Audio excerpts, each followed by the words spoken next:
L'exposition désastre serait un travail sur le temps ancestral, sur à quoi ressemblait le passé avant que tout être vivant existe. Et du coup, cette question-là, qui essaie de traiter certains scientifiques en étudiant ces périodes, notamment les géologues et les astrophysiciens, en fait, c'est un endroit qui m'intéressait, puisque comment on peut représenter ce que personne n'a jamais vu?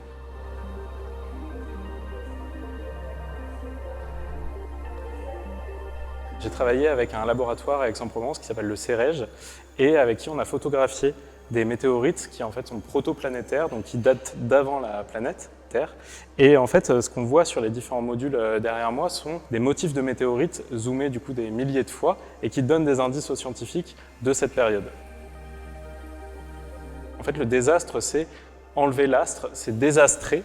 Et donc, du coup, cette désastration, cette déconstruction, c'est pour moi ce que font les scientifiques aussi en étudiant ces éléments qui donnent des indices sur avant la Terre. Ils démontent quelque part la Terre pour avoir des indices de cette genèse, de cette construction de la planète. Mais c'est aussi du coup désastrer, c'est ce qu'on fait industriellement en retirant des morceaux de pierre du sol pour construire notre civilisation et donc qui soulève toute cette question écologique aujourd'hui.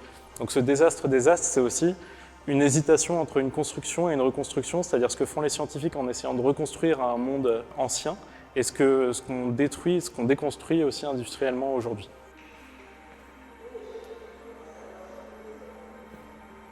L'exposition se découpe en 3 espaces différents. Finalement, c'est comme si on partait du sol, des carrières, puisqu'on part de Bibémus, une pièce qui fait référence du coup aux carrières de Bibémus à côté d'Aix-en-Provence, et on monte après sur une montagne, au mont Ventouri, qui est la Sainte-Victoire, en fait c'est le nom provençal de la Sainte-Victoire, pour arriver finalement dans la salle des météorites. Donc il y a 3 espaces de la Fondation qui se répondent et qui sont un cheminement de cette pensée sur la reconstruction d'un ancestral.